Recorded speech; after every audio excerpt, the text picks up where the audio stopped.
Assalamualaikum dear students, welcome to Noman and Zohaib tutorials. बेटा जीअं त असां इंटर बायोलॉजी जो चैप्टर नंबर 1 स्टार्ट कयो हुयो। इन में असां हिकिड़ो लेक्चर पढ़ी चुका आहियूं जंहिंमें असां इहो पढ़ियो हुयो त होम्योस्टेसिस छा हूंदी आहे ऐं उन खां अलावा पॉजिटिव ऐं नेगेटिव फीडबैक जे बारे में सम्झो हुयो। सो अॼु ही असांजो लेक्चर नंबर 2 आहे जंहिंमें असां ऑस्मो रेगुलेशन जे बारे में पढ़ंदासीं। सो हाणे ही लेक्चर स्टार्ट करण खां पहिरियां मां तव्हांखे थोरो जेको असांजो प्रीवियस लेक्चर हुयो उन जे बारे में थोरो रिकॉल करायां त जीअं न्यू व्यूअर्स जेके आहिनि उहे बि असां सां गॾु कनेक्ट थी सघनि ऐं सुठे नमूने जेको आहे असां लेक्चर खे स्टार्ट कयूं। पोइ जीअं कोई बि ड्रामा सीरियल हूंदो आहे त नई किस्त शुरू करण खां पहिरियां पोइ किस्त जो थोरो टुकड़ो ॾेखारींदा आहिनि त जीअं न्यू व्यूअर्स जेके आहिनि उन्हनि खे ख़बर पए त छा थी रहियो आहे। त बिल्कुलु अहिड़े तरीक़े सां मां बि तव्हांखे थोरो 1 मिंट में जेको प्रीवियस असांजो लेक्चर हुयो उन जो रिव्यू ॾियां। उन खां बाद में असां हीअ स्टार्ट कंदासीं त जीअं सभु जो सभु जेके बि व्यूअर्स आहिनि सभु असां सां कनेक्ट थी सघनि ऐं असां पोइ पंहिंजो लेक्चर स्टार्ट कयूं। हाणे जेको असांजो प्रीवियस लेक्चर हुयो उन में असां इहो पढ़ियो हुयोसीं त होम्योस्टेसिस छा हूंदी आहे। असां चयो हुयोसीं त असांखे ज़िंदा रहण जे लाइ काफ़ी सारियूं शयूं खपनि। ग्लूकोज़ खपे, मुख़्तलिफ़ क़िस्म जा आयन्स खपनि, sodium ions, potassium ions, bicarbonate ions, hydrogen ions, normal temperature खपे, नॉर्मल pH खपे, वाटर खपे, ॿियूं बि इलाही सारियूं शयूं खपनि। इहे सभु शयूं असांखे ज़िंदा रहण जे लाइ खपनि। पर हाणे इहे सभु शयूं असांखे ओतिरे मिक़दार में खपनि जेतिरे मिक़दार में असांखे इन्हनि जी ज़रूरत आहे। उन खां वधि बि न, उन खां घटि बि न। जेकॾहिं इन्हनि मां काई बि शइ ज़रूरत खां ज़्यादा असांजे बॉडी में वधी वेंदी त असांखे नुक़सानु पहुचाईंदी ऐं अहिड़े तरीक़े सां जेकॾहिं ज़रूरत खां घटिजी वेंदी त बि असांखे नुक़सानु पहुचाईंदी। मतिलबु इहे सभु शयूं असांखे खपनि पर ओतिरे मिक़दार में जेतिरे मिक़दार में इन्हनि जी ज़रूरत आहे, न उन खां वधि न उन खां घटि। हाणे छा करिणो पवंदो, असांखे इन्हनि सभिनी शयुनि जो पंहिंजे बॉडी जे अंदरि बैलेंस रखिणो पवंदो। इहे सभु जेके बि शयूं आहिनि, वाटर आहे, ग्लूकोज़ आहे, आयन्स आहिनि, इन्हनि सभिनी खे बॉडी जे अंदरि बैलेंस रखिणो पवंदो त जीअं हर कोई जेको आहे उहो नॉर्मल लिमिट में रहे, कंहिंजो बि अमाउंट वधे न, कंहिंजो बि अमाउंट घटिजे न। हाणे इहो कमु त ॾुखियो थी वियो। असां हर हिकु शइ जी पंहिंजे बॉडी जे अंदरि कीअं मेंटेनेंस रखूं, हर हिकु शइ खे नॉर्मल लिमिट में कीअं रखूं, इहो त असांजे लाइ ॾुखियो कमु थी वियो। पर हिते गुड न्यूज़ इहा आहे, ख़ुशख़बरी इहा आहे त अल्लाह साईं असांजे बॉडी खे पाण ई इहा सलाहियत ॾिनी आहे, असांजे बॉडी जे अंदरि इहा ख़ूबी रखी आहे त असांजी बॉडी सभिनी शयुनि खे हर वक़्तु बैलेंस करे थी, 24 कलाक मेंटेन करे थी। जेकॾहिं ग्लूकोज़ आहे या सोडियम आयन्स आहिनि या कुझु बि आहे, इन्हनि मां काई बि शइ अगरि ज़रूरत खां वधी वेंदी त बॉडी कंहिं न कंहिं तरीक़े सां उनखे कुझु न कुझु करे उनखे घटाए करे नॉर्मल करे छॾींदी। ऐं जेकॾहिं काई बि शइ फॉर एग्ज़ाम्पल ग्लूकोज़ आहे नॉर्मल लिमिट खां घटिजी वेंदो त असांजी बॉडी कंहिं न कंहिं तरीक़े सां ग्लूकोज़ जी प्रोडक्शन वग़ैरह करे ग्लूकोज़ खे जेको आहे वधाए करे नॉर्मल लिमिट ताईं खणी ईंदी। ठीकु आहे, त काई बि शइ इन्हनि सभिनी मां काई बि शइ अगरि असांजे बॉडी जे अंदरि वधी वेंदी त बॉडी उनखे घटाए करे नॉर्मल करे छॾींदी आहे, घटिजी वेंदी त उनखे वधाए करे नॉर्मल करे छॾींदी आहे। मतिलबु हर हिकु शइ खे नॉर्मल लिमिट में रखंदी आहे असांजी बॉडी। इहा जेका बॉडी जी ख़ासियत आहे, बॉडी जे इन ख़ासियत खे असां चवंदा आहियूं होम्योस्टेसिस। ठीकु आहे, what is homeostasis? Ability of body to maintain stable internal environment. असांजे बॉडी जो जेको इंटरनल इन्वायरमेंट आहे उनखे स्टेबल रखणु, मेंटेन रखणु, इहा जेका बॉडी जी सलाहियत आहे, इन बॉडी जे सलाहियत खे चवंदा आहियूं असां होम्योस्टेसिस। ओके, हाणे कॾहिं कॾहिं ईअं बि थींदो आहे त कंहिं माण्हू जी बॉडी जेको आहे न, इन्हनि मां काई शइ बैलेंस न करे सघंदी आहे। जीअं फॉर एग्ज़ाम्पल हिकिड़ो माण्हू आहे, उनजे ब्लड में जेकॾहिं ग्लूकोज़ वधी थो वञे त हुनजी बॉडी जेका आहे उन ग्लूकोज़ खे घटाए करे नॉर्मल न करे सघंदी आहे। हाणे न करे सघंदी आहे, पोइ जंहिंजे करे उन माण्हू खे तकलीफ़ थींदी आहे ऐं उहो माण्हू बीमार थी पवंदो आहे। जीअं फॉर एग्ज़ाम्पल शुगर जा जेके पेशेंट हूंदा आहिनि, उन्हनि जे बॉडी में अगरि ग्लूकोज़ वधी वेंदो त उन्हनि जी बॉडी जेको आहे ग्लूकोज़ खे घटाए करे नॉर्मल न करे सघंदी आहे। तंहिंजे करे ई उन्हनि खे चवंदा आहियूं त बाबा हीउ शुगर जो पेशेंट आहे, हिनखे बीमारी आहे। त कॾहिं कॾहिं ईअं थींदो आहे त बॉडी कंहिं शइ जो बैलेंस न रखी सघंदी आहे ऐं जेकॾहिं इहा कंडीशन थिए थी त पोइ इन कंडीशन में ज़ाहिरी ॻाल्हि आहे माण्हू खे तकलीफ़ ईंदी ऐं माण्हू बीमार वारी कैटेगरी में ईंदो त बाबा हीउ पेशेंट आहे, हीउ बीमार आहे। पर जेको हेल्दी माण्हू हूंदो आहे उनजी बॉडी इहे सभु शयूं पंहिंजो पाण 24 कलाक मेंटेन कंदी अचे थी। इहा जेका बॉडी जी सलाहियत आहे इनखे चवंदा आहियूं असां होम्योस्टेसिस। हाणे ये जेके भी सभु शयूं आहिनि इन सभिनी खे बैलेंस करण जो बॉडी वटि हर हिकु पंहिंजो तरीक़ो आहे। बाबा ग्लूकोज वधी वेंदो त छा करिणो आहे, घटिजी वेंदो त छा करिणो आहे, कैल्शियम वधी वेंदो त छा करिणो आहे, उनखे घटाए करे नॉर्मल कीअं करिणो आहे, अगरि कैल्शियम घटिजी वञे थो त उनखे वधाइणो कीअं आहे, हर हिकु शइ जो तरीक़ो आहे बॉडी वटि। असां चाहियूं त सभिनी जी स्टडी करे सघूं था, पर असां सभिनी जी स्टडी न कंदासीं, असां सिर्फ़ु उन्हनि जी स्टडी कंदासीं जेके असांखे पंहिंजे कोर्स में मिलियल आहिनि। असांखे पंहिंजे कोर्स में यानी कि हिन चैप्टर जे अंदरि 3 शयुनि जी मेंटेनेंस पढ़णी आहे। 3 शयूं आहिनि जिन जी मेंटेनेंस पढ़णी आहे त असांजी बॉडी इन्हनि जी मेंटेनेंस कीअं कंदी आहे। हिकु असांजो ऑस्मो रेगुलेशन आहे। ऑस्मो रेगुलेशन चइबो छा आहे, साल्ट ऐं वाटर जी मेंटेनेंस। बॉडी जे अंदरि साल्ट ऐं वाटर खे मेंटेन रखणु, नॉर्मल लिमिट में रखणु, इनखे चवंदा आहियूं असां ऑस्मो रेगुलेशन। इहो असांखे ॾिसणो आहे त बॉडी कीअं करे थी। ओके, अलॻि अलॻि लिविंग थिंग्स में इहो सभु कुझु कीअं थिए थो, ऑस्मो रेगुलेशन कीअं थिए थी। उनखां पोइ ॿियो जेको पार्ट आहे हिन चैप्टर जो, उन में असांखे इहो ॾिसणो आहे त छा थींदो आहे, असांजे बॉडी जे अंदरि हर वक़्तु इलाही सारा रिएक्शन्स पिया थियनि था। बॉडी जे अंदरि जेके बि रिएक्शन्स थियनि था उन्हनि खे चवंदा आहियूं असां मेटाबॉलिज़म। हाणे उहे जेके बि रिएक्शन्स थियनि था उन्हनि रिएक्शन्स में वेस्ट प्रोडक्ट्स बि ठहनि थियूं। हाणे असांखे छा करिणो आहे त उन्हनि वेस्ट प्रोडक्ट्स खे बॉडी मां ख़ारिज करिणो आहे त जीअं बैलेंस रहे। अगर खारिज न कंदासीं वेस्ट प्रोडक्ट्स के, तो वेस्ट प्रोडक्ट्स जेके आहिनि उहे बॉडी जे अंदरि जमा थींदियूं वेंदियूं त पोइ उहे बॉडी खे नुक़सानु पहुचाईंदियूं। तंहिंजे करे वेस्ट प्रोडक्ट्स जेके बॉडी जे मुख़्तलिफ़ रिएक्शन्स मां ठहंदियूं वञनि थियूं उन्हनि जो बैलेंस रखिणो आहे, उन्हनि खे ख़ारिज करिणो वेंदो आहे। ठीकु आहे, उनखे ख़ारिज करिणो आहे असांखे। ऐं बॉडी जेका आहे उहा वेस्ट प्रोडक्ट्स खे कीअं ख़ारिज कंदी आहे, कीअं उन्हनि जी मेंटेनेंस रखंदी आहे, बॉडी जे अंदरि कहिड़ा कहिड़ा तरीक़ा आहिनि वेस्ट प्रोडक्ट्स खे ख़ारिज करण जा, यानी कि एक्सक्रिएशन। नेक्स्ट जेको पार्ट आहे उहो असां इहो पढ़ंदासीं एक्सक्रिएशन, जंहिंमें असां इहो ॾिसंदासीं त बॉडी जेको आहे उहा वेस्ट प्रोडक्ट्स खे कीअं रिमूव करे सघे थी, कि कीअं जेको आहे एक्सक्रिएटरी सिस्टम कीअं वर्क कंदो आहे। ओके, ऐं लास्ट वारो जेको पार्ट आहे उहो आहे टेम्परेचर जी मेंटेनेंस। त बॉडी जेको आहे उहो टेम्परेचर जी मेंटेनेंस कीअं करे थी विद इन सुइटेबल लिमिट्स, यानी कि थर्मो रेगुलेशन। त इहे 3 शयूं असांखे पढ़णियूं आहिनि त इन्हनि 3 शयुनि जी असांजी बॉडी कीअं मेंटेनेंस करे थी। ऑस्मो रेगुलेशन खे कीअं मेंटेन करे थी, ठीकु आहे, थर्मो रेगुलेशन खे कीअं करे थी, एक्सक्रिएशन खे कीअं करे थी। त हाणे अॼु असां पहिरियों पार्ट पढ़ूं था ऑस्मो रेगुलेशन, ऐं अॼु हिनखे पूरो कंदासीं। इंशाअल्लाह असांजो जेको नेक्स्ट लेक्चर हूंदो that will be on excretion. I hope तव्हांखे ॻाल्हि सम्झ में अची वई हूंदी त असां अॼु छा पढ़ण वारा आहियूं। सो चलो हाणे स्टार्ट कयूं था। बेटा हाणे फर्स्ट ऑफ ऑल स्टार्ट कयूं था असां ऑस्मो रेगुलेशन जी डेफिनेशन सां। So what is osmo regulation, कीअं डिफाइन कंदासीं ऑस्मो रेगुलेशन के। It is the maintenance of, definition मां हिते लिखां थो, what is osmo regulation, it is the maintenance of internal salt and water. Internal यानी कि बॉडी जे अंदर साल्ट ऐं वाटर खे बैलेंस रखणु, मेंटेन रखणु, इनखे असां चवंदा आहियूं ऑस्मो रेगुलेशन। हाणे ॾिसो, पहिरियां असां इहो पढ़ंदासीं त ऑस्मो रेगुलेशन करणु छो ज़रूरी आहे। अगरि असांजी बॉडी ऑस्मो रेगुलेशन न करे त छा थींदो। ओके, पहिरियां पढ़ंदासीं त ऑस्मो रेगुलेशन जी कहिड़ी ज़रूरत आहे, छो इम्पॉर्टेंट आहे ऑस्मो रेगुलेशन। देन वरी पोइ असां इहो ॾिसंदासीं त अलॻि अलॻि जेके एनिमल्स आहिनि जेके डिफरेंट इन्वायरमेंट में रहनि था, फ्रेश वाटर में, मैरिन वाटर में, टेरेस्ट्रियल जेके आहिनि, अलॻि अलॻि एनिमल्स में ऑस्मो रेगुलेशन कीअं थींदी आहे, इहो बि असां 1 बाय 1 पढ़ंदासीं। पर इहो बाद में, पहिरियां अचो त ॾिसूं ऑस्मो रेगुलेशन छो ज़रूरी आहे। अगरि न कयूं ऑस्मो रेगुलेशन त छा थींदो, अचो त ॾिसूं। हाणे इन जे लाइ, इन ॻाल्हि खे सम्झण जे लाइ असां छा कयूं था, बॉडी जो हिकिड़ो सेल खणूं था। से सपोज ही जेको आहे असांजे बॉडी जो हिकिड़ो सेल आहे, CELL सेल। ओके, हाणे असांजे बॉडी जा जेके सेल्स आहिनि उन्हनि मां वाटर ॿाहिरि बि वञी सघे थो, ॿाहिरि बि मूव करे सघे थो, ऐं सेल्स जे अंदरि बि वाटर अची सघे थो। हाणे असांखे हिन शइ जो बैलेंस रखिणो आहे, बॉडी खे हिन शइ जो बैलेंस रखिणो आहे त केतिरो वाटर सेल जे अंदरि आयो, केतिरो सेल खां ॿाहिरि वियो। छो बैलेंस रखिणो आहे हिन जो, न रखूं त पोइ भला बैलेंस न करे रखिणो आहे, छाकाणि जो जेकॾहिं इलाही सारो वाटर सेल जे अंदरि अची वेंदो त सेल जेको आहे न उहो बर्स्ट थी वेंदो, फाटी पवंदो। जीअं हिकिड़ो बैलून हुजे, फूकणो हुजे, उन में अगरि इलाही सारी हवा असां भरींदा वेंदासीं त फाइनली उहो रप्चर थी वेंदो। त अहिड़े ई तरीक़े सां अगरि असां इलाही सारो वाटर सेल जे अंदरि अची वियो त सेल बर्स्ट थी वेंदो, फाटी पवंदो।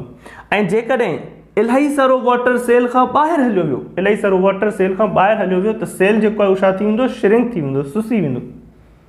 जीअं बलून मां हवा निकिरी वञे त उहो कीअं सुसी वेंदो आहे, अहिड़े तरीक़े सां। अची वई ॻाल्हि सम्झ में। तंहिंजे करे असांखे जेको आहे न मेंटेनेंस रखणी आहे, त केतिरो वाटर सेल जे अंदरि अचे, केतिरो वाटर सेल खां ॿाहिरि वञे। ऐं इहा जेका वाटर जी मेंटेनेंस आहे, इन मेंटेनेंस खे असां चवंदा आहियूं ऑस्मो रेगुलेशन। अची वई ॻाल्हि सम्झ में। हाणे ऑस्मो रेगुलेशन वाटर सेल जे अंदरि अचे थो या वाटर सेल खां ॿाहिरि वञे थो, इहो वरी डिपेंड करे थो साल्ट जी कंसंट्रेशन ते। वाटर सेल जे अंदरि ईंदो या सेल खां ॿाहिरि वेंदो, इहो केरु डिसाइड कंदो, इहो कंहिं ते डिपेंड करे थो, साल्ट जे कंसंट्रेशन ते। तंहिंजे करे असां इन ॿिन्ही खे मिलाए करे चयो त साल्ट ऐं वाटर जी मेंटेनेंस खे असां ऑस्मो रेगुलेशन चवंदा आहियूं। वाटर जी मूवमेंट खे कंट्रोल करण जे लाइ साल्ट जी जेका कंसंट्रेशन आहे उनखे रेगुलेट करणो पवंदो। ठीकु आहे। हाणे वाटर जी जेका मूवमेंट आहे उहा साल्ट ते कीअं डिपेंड करे थी, उहो मां तव्हांखे सम्झायां थो, पर उनखां पहिरियां हिकिड़ो ही वर्ड सम्झी वठो, ऑस्मोसिस, जेको असां ही हाणे पढ़ियोसीं। इन प्रोसेस जो नालो आहे osmosis. What is osmosis? Cell water जो सेल जे अंदरि अचणु या सेल खां ॿाहिरि वञणु। ठीकु आहे। डिफाइन अगरि कयूं त असां कंदासीं, what is osmosis? It is the movement of water molecules in and out of cell। Okay थियो। हाणे ऑस्मोसिस जेका आहे उनखे तव्हां वरी डिवाइड करे सघो था, त पोइ इहा ॿिनि कैटेगरीज़ जी हूंदी आहे। अगरि के वाटर सेल जे अंदरि अचे थो त इनखे असां चवंदा आहियूं endosmosis. Endosmosis. What is endosmosis? Movement of water inside the cell. ऐं जेकॾहिं वाटर सेल खां ॿाहिरि वञे थो, इहो जेको प्रोसेस आहे that is called exosmosis. Okay थी वियो। अचो त हाणे मां तव्हांखे ॿुधायां त जेको वाटर सेल जे अंदरि अचे थो या सेल खां ॿाहिरि वञे थो, उहो डिपेंड करे थो छा ते? साल्ट जे कंसंट्रेशन ते, साल्ट जे अमाउंट ते। त वाटर जी मूवमेंट साल्ट जे अमाउंट सां कीअं रिलेटेड आहे, उहो मां तव्हांखे हाणे सम्झायां थो, गौर सां सम्झिजो। हाणे साल्ट जे कंसंट्रेशन जे लाइ असां हिकिड़ो वर्ड यूज़ कंदा आहियूं, टोनिसिटी। टोनिसिटी जो छा मतिलबु आहे? टोनिसिटी माना सिंपल लफ़्ज़नि में अगरि मां तव्हांखे सम्झायां त इट इहो जेको आहे साल्ट जे कंसंट्रेशन खे असां चऊं था। कंसंट्रेशन यानी कि अमाउंट। अगरि कंहिं सॉल्यूशन में साल्ट जो अमाउंट ज़्यादा आहे त असां चवंदासीं मतिलबु कि उन सॉल्यूशन जी टोनिसिटी ज़्यादा आहे। अगरि कंहिं सॉल्यूशन में साल्ट जो अमाउंट घटि आहे, साल्ट जी कंसंट्रेशन घटि आहे, मतिलबु उन सॉल्यूशन जी टोनिसिटी घटि आहे। टोनिसिटी मतिलबु जेको आहे असां छा ॿुधायूं था? साल्ट जी कंसंट्रेशन ॿुधायूं था। जीअं हाणे मां हिकिड़ो मिसाल खणां हिते। फॉर एग्ज़ाम्पल ही हिकिड़ो सेल आहे। ठीकु आहे। सेल जे अंदरां वारो जेको एनवायरमेंट आहे, सेल जे अंदरि जेको आहे उनखे असां चवंदा आहियूं ICF। ICF यानी कि इंट्रा सेल्यूलर फ्लूइड। ठीकु आहे। इनखे असां साइटोप्लाज़म बि चवंदा आहियूं। ऐं ही जेका फ्लूइड आहे जेका सेल खां ॿाहिरि प्रेज़ेंट हूंदी, इनखे असां चवंदा आहियूं ECF। ECF यानी कि extra cellular fluid. Extra cellular fluid. Okay थी वियो। हाणे तव्हां ॾिसो त सेल जे अंदरि जेका फ्लूइड आहे उन में साल्ट जेको आहे उहो लेट सपोज ही साल्ट प्रेज़ेंट आहे सेल जे अंदरि। जेके मां डाट्स ॾिना आहिनि, इहे रिप्रेज़ेंट कनि था छाखे? साल्ट जे मॉलिक्यूल्स के। ठीकु आहे। ऐं जेकॾहिं सेल खां ॿाहिरि ॾिसूं, जेको ॿाहिरियों एनवायरमेंट आहे उन में केतिरो साल्ट प्रेज़ेंट आहे, त उन जे लाइ बि असां ही डाट्स ॾियूं था। डाट्स सां असां रिप्रेज़ेंट कंदासीं त ही जेको आहे सेल जे ॿाहिरें एनवायरमेंट में ही हेतिरो साल्ट प्रेज़ेंट आहे। सही आहे। त हाणे मां हिन डायग्राम में तव्हांखे ॿ सॉल्यूशन ॾेखारिया आहिनि। हिकिड़ो जेको सॉल्यूशन आहे उहो सेल जे अंदरि वारो आहे, जंहिंखे ICF चऊं था। ॿियो जेको सॉल्यूशन आहे उहो सेल खां ॿाहिरि वारो आहे, जंहिंखे ECF चऊं था। ॿिन्ही सॉल्यूशन जे विच में जेका सेपरेशन आहे उहा छा आहे? सेल मेम्ब्रेन आहे। सेल मेम्ब्रेन आहे जेका इन्हनि खे हिक ॿिए खां धार करे थी। हाणे मां तव्हां खां पुछां त कहिड़ो सॉल्यूशन जेको आहे उते साल्ट जी कंसंट्रेशन ज़्यादा आहे? साल्ट जो अमाउंट किथे ज़्यादा आहे? तव्हां चवंदो सर जेको ॿाहिरियों एनवायरमेंट आहे उते साल्ट ज़्यादा आहे। जेकॾहिं साल्ट ज़्यादा हुजे त मतिलबु टोनिसिटी हाई हूंदी। सही आहे। ऐं जेकॾहिं कंहिं सॉल्यूशन जी टोनिसिटी हाई हूंदी त उन सॉल्यूशन खे असां चवंदा आहियूं हाइपरटोनिक। ऐं जेको ॿाहिरियों सॉल्यूशन आहे इन जी टोनिसिटी हाई आहे। ठीकु आहे। कंहिंजे कंपेरिजन में, अंदरें सॉल्यूशन के कंपेरिजन में अगर असां कंपेयर कयूं तो अंदर साल्ट घटि आहे, ॿाहिरि साल्ट ज़्यादा आहे। ठीक है, मतलब ॿाहिरां जी जेका टोनिसिटी हाई आहे, इन जे लाइ असां वर्ड यूज़ कयो हाइपरटोनिक। हाइपर मीन्स ज़्यादा, इलाही। ओके, ऐं ही जेको आहे सेल जे अंदर जेको आहे ॿाहिरां जे कंपेरिजन में अंदर जेको सॉल्यूशन आहे सेल जे, उन में साल्ट घटि आहे। साल्ट घटि आहे मतलब कि इन जी टोनिसिटी घटि आहे। टोनिसिटी घटि आहे त इन खे असां नालो ॾींदासीं हाइपोटोनिक। ठीक आहे, त ही जेको वर्ड आहे टोनिसिटी, इन सां असां छा रिप्रेजेंट कंदा आहियूं? साल्ट जी कंसंट्रेशन, साल्ट जो अमाउंट रिप्रेजेंट कंदा आहियूं। ख़ासि करके तॾहिं जॾहिं ॿिनि सॉल्यूशंस खे असां कंपेयर कयूं। असां वटि ॿ सॉल्यूशंस हूंदा, हाणे असां कंपेयर कंदासीं त कंहिं में साल्ट ज़्यादा आहे, कंहिं में घटि आहे, पोइ हुते असां टोनिसिटी जे टर्म्स में ॿुधाईंदासीं। जीअं हिते असां कंपेयर कयोसीं, ठीकु आहे, ॿाहिरि साल्ट ज़्यादा हुयो, मतिलबु टोनिसिटी ज़्यादा हुई, इन खे नालो ॾिनोसीं इहो हाइपरटोनिक सॉल्यूशन आहे। सेल जे अंदरि जेको सॉल्यूशन आहे उन में साल्ट घटि हुयो, टोनिसिटी घटि हुई, उन खे नालो ॾिनोसीं इहो हाइपोटोनिक सॉल्यूशन आहे। हाणे मुंहिंजी ॻाल्हि तव्हां यादि रखिजो, हीअ ॻाल्हि तव्हांखे यादि रखणी आहे त वाटर जेको आहे उहो हमेशह मूव कंदो आहे from hypotonic solution to hypertonic solution. ही वर्ड याद रखियो। पूरे जो पूरो ओस्मो रेगुलेशन सम्झण में ही ॻाल्हि असांखे जेको आहे कमी ईंदी ॾाढी, तंहिंजे करे ही ॻाल्हि पंहिंजे माइंड में क्लियर करे छॾियो। तो वाटर जी जेका मूवमेंट आहे उहा कीअं थींदी आहे? Always from hypotonic solution to hypertonic solution. हाणे तव्हां मूंखे ॿुधायो, हिते जेको आहे वाटर काॾे मूव कंदो? सेल जे अंदरि मूव कंदो या सेल खां ॿाहिरि मूव कंदो? तव्हां चवंदो सर वाटर जी मूवमेंट थींदी आहे हाइपोटोनिक टू हाइपरटोनिक। हिते सेल जे अंदरि हाइपोटोनिक आहे, ॿाहिरि हाइपरटोनिक आहे, मतिलबु कि हिते जेको वाटर आहे उहो सेल खां ॿाहिरि निकिरी ईंदो, हाइपोटोनिक खां हाइपर ॾे ईंदो। हाणे हिन केस में ही जेको असां एग्जाम्पल खयो आहे, इन में जेको वाटर आहे उहो सेल खां ॿाहिरि अचे थो। छो ॿाहिरि अचे थो? छाकाणि जो ॿाहिरि साल्ट जी कंसंट्रेशन ज़्यादा आहे, तंहिंजे करे ॿाहिरि आयो। अगरि के असां इन खे अपोज़िट करे वञूं, अगरि के साल्ट जी कंसंट्रेशन सेल जे अंदरि ज़्यादा हुजे हा, मतिलबु अंदरियों इन्वायरमेंट हाइपरटोनिक हुजे हा ऐं ॿाहिरि साल्ट घटि हुजे हा, यानी कि ॿाहिरियों हाइपोटोनिक हुजे हा, त पोइ वाटर काॾे मूव करे हा? पोइ वरी सेल जे अंदरि मूव करे हा। मतलब जाॾे साल्ट ज़्यादा हूंदो वाटर ओॾे मूव कंदो। ओके, सो वाटर जी जेका मूवमेंट आहे उहा डिपेंड करे थी कंहिं ते? साल्ट जे कंसंट्रेशन ते। तंहिंजे करे मां तव्हांखे चयो त वाटर सेल जे अंदरि ईंदो या सेल खां ॿाहिरि वेंदो, उहो डिपेंड करे थो छा ते? साल्ट जे कंसंट्रेशन ते। अची वई ॻाल्हि सम्झ में? हाणे ही जेका पॉइंट आहे from hypotonic to hypertonic solution, ठीकु आहे, इन ते मां तव्हांखे ॿ टे ॿियूं इंपॉर्टेंट पॉइंट्स ॿुधायां, उहे तव्हां नोट कयो।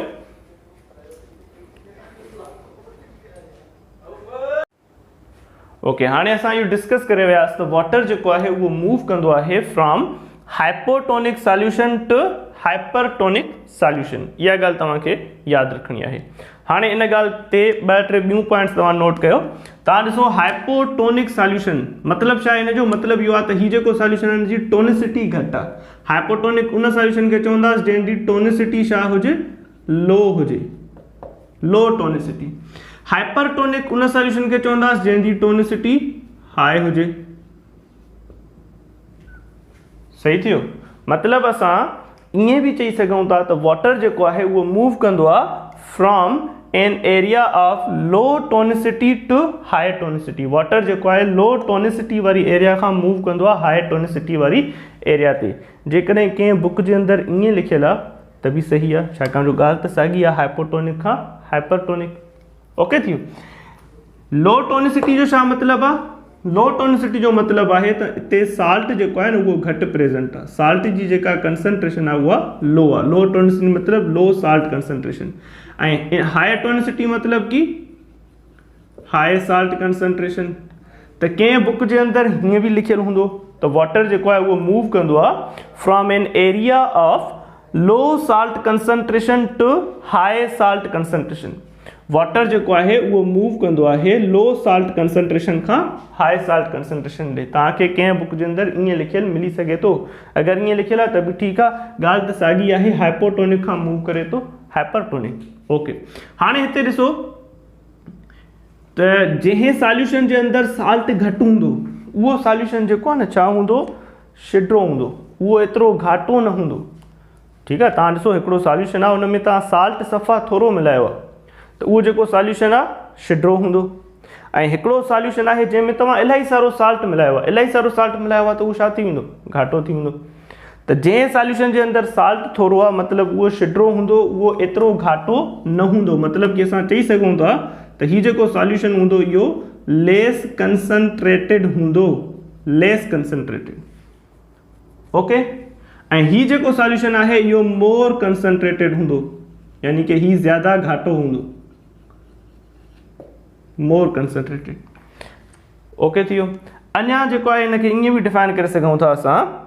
हाणे ॾिसो जेको सॉल्यूशन शिड्रो हूंदो, शिड्रो सॉल्यूशन असां छाखे थो वञूं, जंहिंमें साल्ट घटि हुजे। ऐं जेका बि शइ शिड्री हूंदी आहे न उन में वाटर ज़्यादा हूंदो आहे, वाटर ज़्यादा आहे तॾहिं त शिड्री आहे न।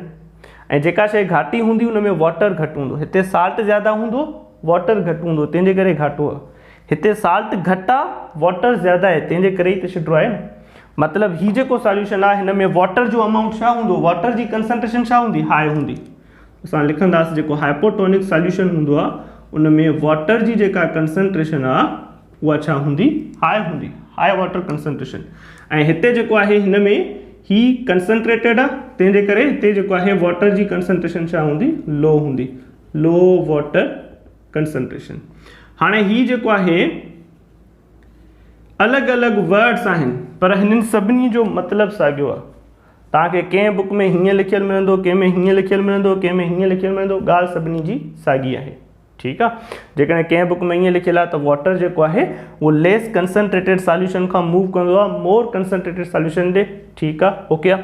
जेकॾहिं वाटर जे लाइ ईअं लिखियलु आहे त वाटर मूव कंदो आहे from an area of high water concentration to low water concentration. Water जेको आहे न उहो मूव कंदो आहे उन जॻह खां जिते वाटर इलाही आहे उन जॻह ॾे जिते वाटर थोरो आहे। वाटर पंहिंजी घणाईअ वारी जॻह खां मूव कंदो आहे थोराईअ वारी जॻह ॾे।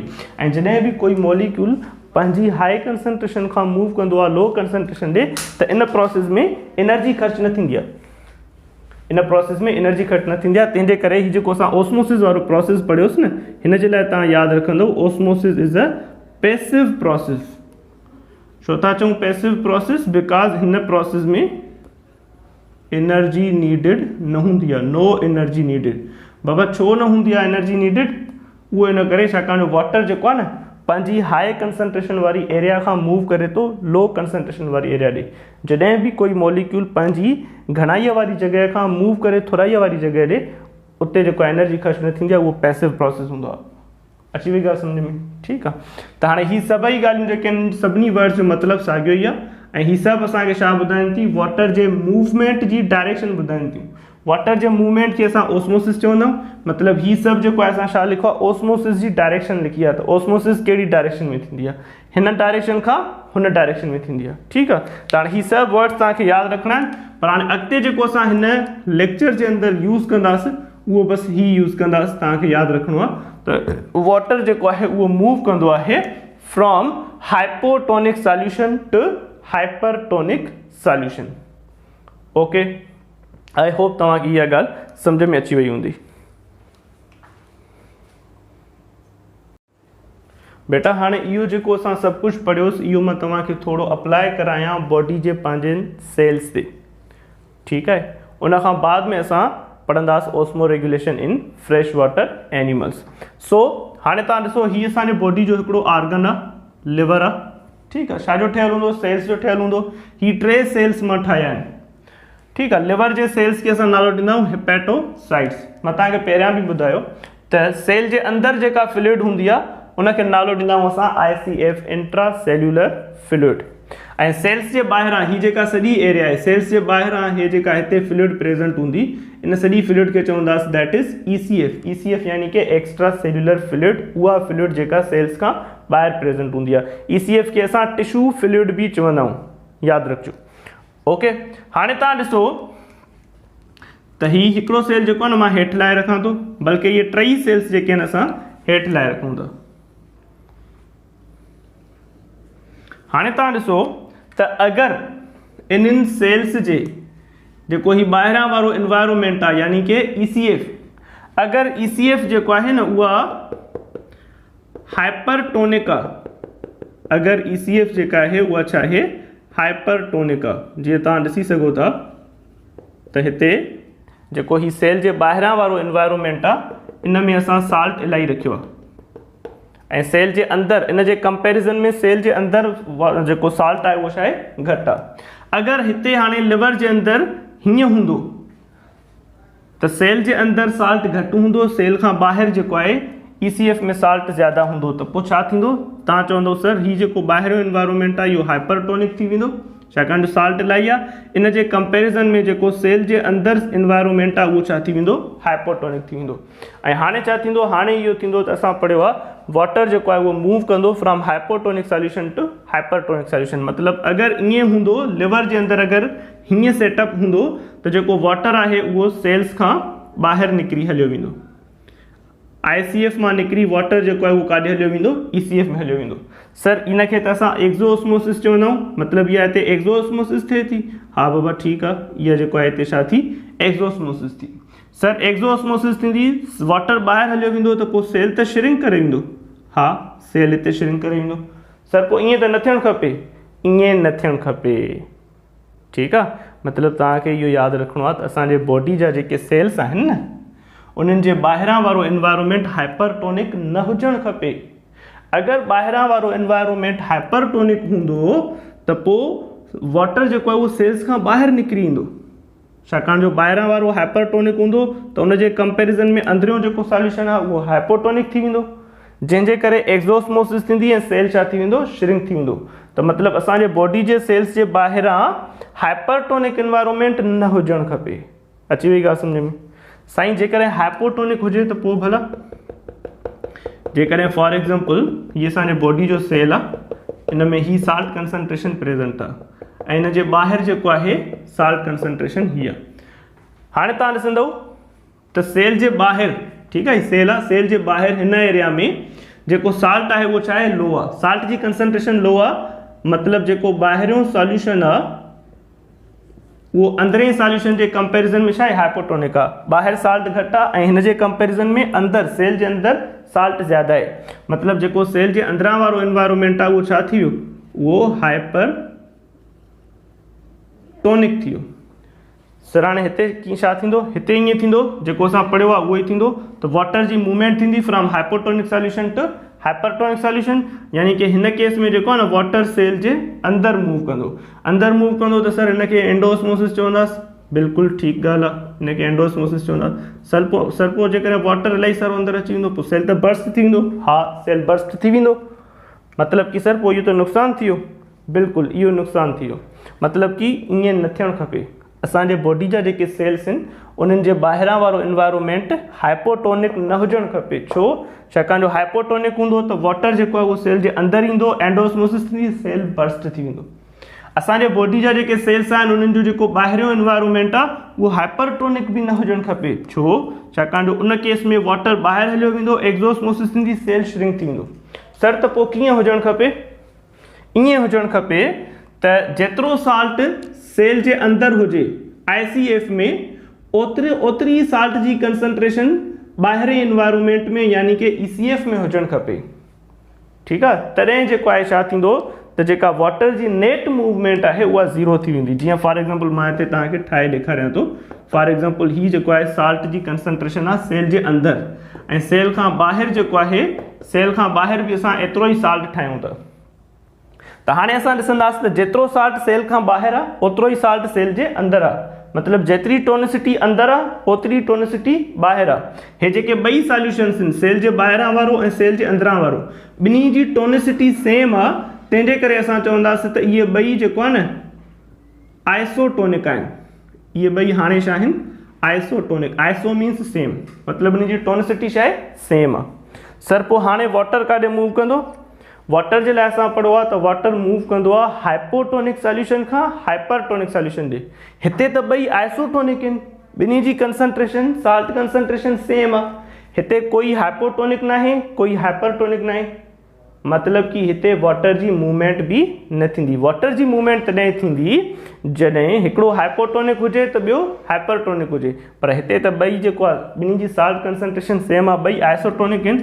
त हिते जेको आहे हिन केस में जेका नेट मूवमेंट आहे, net movement of water is 0। Water जी जेका नेट मूवमेंट आहे उहा छा थी वेंदी, 0 थी वेंदी। नेट न करे चऊं था छाकाणि जो ईअं नाहे त बिल्कुलु बि वाटर मूव न कंदो। वाटर मूव करे सघे थो, ईअं थी सघे थो त 10 वाटर मॉलिक्यूल सेल जे अंदरि हलिया अचनि, ऐं जेकॾहिं 10 वाटर मॉलिक्यूल सेल जे अंदरि हलिया ईंदा त वरी ओतिरा ई 10 सेल खां ॿाहिरि हलिया वेंदा, छाकाणि जो बैलेंस रखिणो आहे, ॿिन्ही जी टोनिसिटी सेम आहे। अची वई ॻाल्हि सम्झ में? मतिलब कि असांजे बॉडी जा जेके सेल्स आहिनि उन्हनि जे अंदरां वारो सॉल्यूशन ICF ऐं उन्हनि जे ॿाहिरां वारो सॉल्यूशन ECF ॿई हिक ॿिए सां आइसोटोनिक हूंदा आहिनि। ॿिन्ही जी कंसंट्रेशन, साल्ट कंसंट्रेशन छा हूंदी आहे, सेम हूंदी आहे। अची वई ॻाल्हि सम्झ में? ठीकु आहे। ICF ऐं ECF ॿिन्ही खे मिलाए करे असां बॉडी फ्लूइड्स बि चवंदा आहियूं। बॉडी फ्लूइड मतिलब कि फ्लूइड्स जेके असांजे बॉडी जे अंदरि प्रेज़ेंट आहिनि। हाणे जेकॾहिं फ्लूइड उहा सेल जे अंदरि प्रेज़ेंट आहे त उनखे ICF चवंदासीं, सेल खां ॿाहिरि प्रेज़ेंट आहे त उनखे ECF चवंदासीं। मतिलब कि असांजूं जेके बॉडी फ्लूइड्स आहिनि उहे हिक ॿिए सां आइसोटोनिक हूंदियूं आहिनि। Intracellular fluid and extracellular fluid हिक ॿिए सां आइसोटोनिक हूंदियूं आहिनि। यादि रखिजो, इहो तव्हांजो क्वेश्चन आहे। ऐं हे बि यादि रखिजो त अगरि एनिमल सेल हाइपरटोनिक सॉल्यूशन में अची वेंदो, मतलब एनिमल सेल खे असां हाइपरटोनिक सॉल्यूशन में रखंदासीं त उते जेको आहे वाटर ॿाहिरि निकिरी वेंदो ऐं सेल जेको उहो छा थी वेंदो आहे, श्रिंक थी वेंदो आहे। इहो तव्हांजो MCQ आहे। त एनिमल सेल खे अगरि असां हाइपरटोनिक सॉल्यूशन में रखंदासीं छा थींदो, तव्हां चवंदो उहो श्रिंक थी वेंदो। साॻी तरीक़े सां एनिमल सेल खे अगरि असां हाइपोटोनिक सॉल्यूशन में रखंदासीं त उते एंडोस्मोसिस थींदी ऐं सेल जेको आहे उहो छा थी वेंदो, बर्स्ट थी वेंदो। साॻियो ई कॉन्सेप्ट तव्हां अप्लाई करे सघो था प्लांट जे सेल्स ते, पर हिकिड़ो डिफरेंस आहे। प्लांट जे सेल जे लाइ बि तव्हां ईअं ई चवंदव त प्लांट सेल खे अगरि असां हाइपरटोनिक सॉल्यूशन में रखूं था, एॾे सॉल्यूशन में रखूं था जो ॿाहिरियों सॉल्यूशन हाइपरटोनिक आहे, त उते बि जेको आहे वाटर जेको आहे प्लांट सेल खां ॿाहिरि निकिरी वेंदो, एक्सोस्मोसिस थींदी ऐं सेल जेको आहे उहो छा थी वेंदो, श्रिंक थी वेंदो। अहिड़े तरीक़े सां अगरि तव्हां प्लांट सेल खे हाइपोटोनिक सॉल्यूशन में रखो था त अगेन जेको वाटर आहे उहो छा कंदो, सेल जे अंदरि मूव कंदो, सेल जे अंदरि मूव कंदो, एंडोस्मोसिस थींदी, पर जेको प्लांट सेल आहे उहो बर्स्ट न थींदो। छो? छाकाणि जो प्लांट सेल जे अंदरि सेल वॉल प्रेज़ेंट हूंदी आहे। जीअं जीअं वाटर अंदरि ईंदो वेंदो त जेको वाटर जे करे प्रेशर डेवलप थींदो, उन प्रेशर खे सेल वॉल जेको आहे बर्दाश्त कंदी। अची वई ॻाल्हि सम्झ में? त इहो डिफरेंस यादि रखिजो।